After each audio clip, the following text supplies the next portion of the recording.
Okay, all right. So நம்ம போன செஷன்ல மல்டிபாயிண்ட் GRE பத்தி பார்த்திருந்தோம். ஸோ மல்டிபாயிண்ட் GRE ஒரு நார்மல் பாயிண்ட் டு பாயிண்ட் GREயோட லிமிட்டேஷன்ஸ் ஆர் ரெஸ்ட்ரிக்ஷன்ஸை ஓவர் கம் பண்ணி நம்மளுக்கு கான்ஃபிகரேஷனை கொஞ்சம் சிம்பிளிஃபை பண்ணி கொடுக்குறதா நம்ம பார்த்துருந்தோம். ஓகே, ஸோ இப்போ அந்த மல்டிபாயிண்ட் GREயில் இருக்கக்கூடிய டிஸ்அட்வான்டேஜஸ் இல்லை லிமிட்டேஷன்ஸ் என்ன, ஸோ அப்படிங்கிறத பற்றி தான் நம்ம இந்த செஷனில் பார்க்க போகிறது. ஓகேவா? ஸோ ஃபஸ்ட்டு ஒரு GREயில் நார்மலாக இருக்கக்கூடிய ஒரு GREயில் நம்ம என்னென்ன விஷயங்கள் பார்த்தோம், என்னென்ன இஷ்யூஸ் இருந்துச்சு அப்படின்னு பார்த்தீங்கன்னா, உங்களுக்கு more number of tunnels create பண்ணணும். ஸோ இப்போ இந்த கான்ஃபிகரேஷனை நீங்கள் சூஸ் பண்ணிக்கிட்டாலும் ஓகே, ஸோ இந்த இன்டர்ஃபேஸ்க்கு ஒரு கான்ஃபிகரேஷன், இந்த இன்டர்ஃபேஸ், ஸோ இது ரெண்டுத்துக்கும் நீங்கள் ஃபார்ம் பண்ணுறீங்கன்னா இது ரெண்டுத்துக்கும் சேர்ந்து ஒரு tunnel. So next type of tunnel வந்து அடுத்து இருக்கக்கூடிய இது ரெண்டுத்துக்கும் சேர்த்து ஒரு டனல் நீங்கள் திருப்பி ஃபார்ம் பண்ணணும். திருப்பி if you want to create other, so இங்கேருந்து இது ரெண்டுத்துக்கும் நடுவில் கூட நீங்கள் இன்னொரு டனல் ஃபார்ம் பண்ணுற மாதிரி இருக்கும். ஸோ உங்களுக்கு மேக்ஸிமம் நம்பர் ஆஃப் டனல்ஸ் வரும். அதை ஓவர் கம் பண்ணி நம்மளுக்கு வந்தது தான் இந்த மல்டிபாயிண்ட் GRE. ஸோ இதைத்தான் நம்ம போன செஷன்லேயே நம்ம பார்த்தது, நம்ம கோர்ஸ் 4ல் பார்த்த விஷயம் இதுதான். ஸோ மல்டிபாயிண்ட் GRE வந்து இன்ட்ரடியூஸ் ஆனதுக்கான மெயின் ரீசன் இதுதான். ஓகேவா? பட் இந்த மல்டிபாயிண்ட் GREலையும் நிறைய இஷ்யூஸ் இருக்குது. ஸோ மெயினாக 2 ட்ராபேக்ஸ் இருக்குது மல்டிபாயிண்ட் GREயில் இப்போ இருக்க சிச்சுவேஷனுக்கு. ஸோ அது என்னென்ன அப்படிங்கிறத பற்றி பார்ப்போம். ஸோ ஃபஸ்ட்டு விஷயம் ட்ராபேக். ஃபஸ்ட்டு ட்ராபேக் என்னன்னு பார்த்தீங்கன்னா ஸ்கேலபிலிட்டி.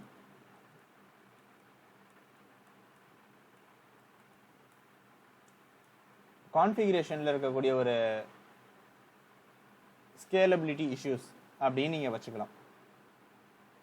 ரெண்டாவது, ஸோ ஸ்கேலபிலிட்டினா ஃபர்ஸ்ட் என்ன நம்ம பார்த்துடலாம். ஸோ ஸ்கேலபிலிட்டி இங்கே நான் மீன் பண்ணுற விஷயம் என்னென்னா, இப்போ நீங்கள் இங்கே ஒரு 3 ரவுட்டர்ஸ் வச்சுருக்கீங்க. இப்போ இது கூடவே இன்னும் ஒரு லெட் மீ ஆட் 1 2. ஸோ இப்போ மொத்தம் உங்களுக்கு 6 ரவுட்டர் 7. ஸோ இப்போ நீங்கள் மேக்ஸிமம் நம்பர் ஆஃப் ரவுட்டர்ஸ் இப்போ நீங்கள் வச்சுருக்கீங்க உங்களோட கனெக்ஷனில் பாருங்கள். ஸோ இப்போ நான் நியர் டு 10 ரவுட்டர்ஸ் கிட்டே இப்போ உங்களுக்கு நெய்பர்ஷிப்பில் இப்போ ஃபார்ம் பண்ணணும். ஸோ இப்போ நீங்கள் என்ன பண்ணுவீங்கன்னு பார்த்தீங்கன்னா ஒரே டனல் தான் யூஸ் பண்ணுவீங்க. ஸோ ஒரு டனல் கிரியேட் பண்ணுறதுல சேஞ்சஸ் எதுவும் கிடையாது. பட் ஆனால் அந்த ஒரு டனலுக்குள்ள ஓகே நீங்கள் மேப் பண்ணுவீங்க தெரியுமா, NHRPயை வச்சு. ஸோ இந்த பர்டிகுலர் டனல் ஐபி, ஸோ இந்த டனல் ஐபியை ரீச் பண்ணணும்னா இந்த பப்ளிக் ஐபிக்கு போ, ஸோ அப்படின்னு சொல்லி நீங்கள் மென்ஷன் பண்ணுவீங்க. ஓகே, ஸோ இந்த நம்பர் ஆஃப் NHRPயோட அக்கௌண்ட்ஸ் உங்களுக்கு ரவுட்டர்ஸில் பயங்கரமாக இன்க்ரீஸ் ஆகிட்டு இருக்கும். ஸோ இப்போ உங்களுக்கு ஒரு 50 ரவுட்டர்ஸ் நீங்கள் யூஸ் பண்ணுறீங்கன்னு பார்த்தீங்கன்னா நீங்கள் கிட்டத்தட்ட நீங்கள் 49 கவுண்ட்ஸ், நீங்கள் 49 NHRP கவுண்ட்ஸை நீங்கள் ஆட் பண்ணிக்கிட்டு இருக்கணும். ஓகே, ஸோ இது வந்து மேனுவலாக நீங்கள் ஆட் பண்ண வேண்டிய ஒரு விஷயம். ஸோ இது ஒவ்வொரு ரவுட்டர்லேயும் நீங்கள் இந்த மாதிரி ஆட் பண்ணிட்டு இருக்கணும். ஸோ இது ஒரு ஸ்கேலபிலிட்டி இஷ்யூ. பட் ஆனால் இது வந்து மேஜர் இஷ்யூன்னு கிடையாது. So this is one of the scalability issue. அதிகமான ரவுட்டர்ஸ், அதிகமான நெய்பர்ஷிப் இருக்க மாதிரி சிச்சுவேஷனில் இது இஷ்யூவாக வரலாம். பட் இது வந்து ஒரு மேஜரான இஷ்யூ கிடையாது. இது ஒரு ட்ராபேக் மாதிரி நீங்கள் வச்சுக்கலாம். பட் மேஜரான இஷ்யூ என்ன அப்படின்னு பார்த்தீங்கன்னா, உங்களோட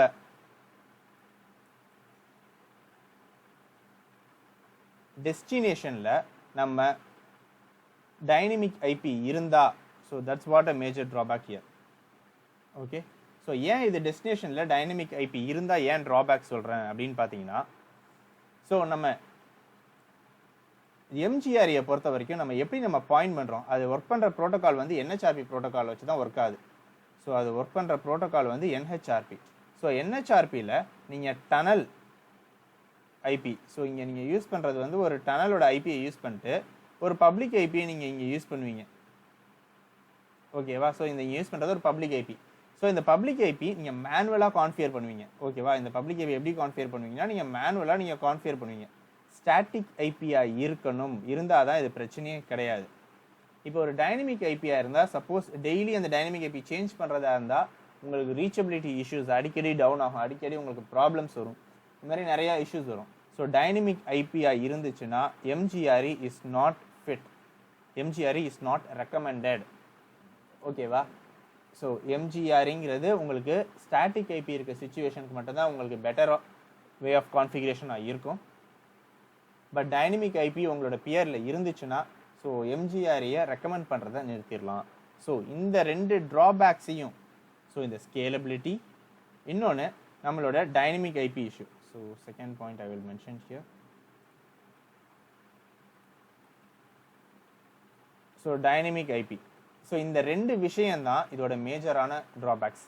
டைனமிக் ஐபி இருந்துச்சுன்னா இட்ஸ் வெரி கிரிட்டிக்கல். ஓகே, நீங்கள் டெய்லி சேஞ்ச் பண்ணிட்டு இருக்கணும். அதுவும் டவுன் டைம்ங்கிறது டெய்லி வாங்குற மாதிரி இருக்கும். அந்த ஐபி சேஞ்ச் பண்ணுற டைமில் குறிப்பிட்ட டைமுக்கு கனெக்டிவிட்டி இஷ்யூஸ் இருக்கும். அதுவும் நிறையா லொக்கேஷன்ஸ் இருந்தால் it might be a very worst.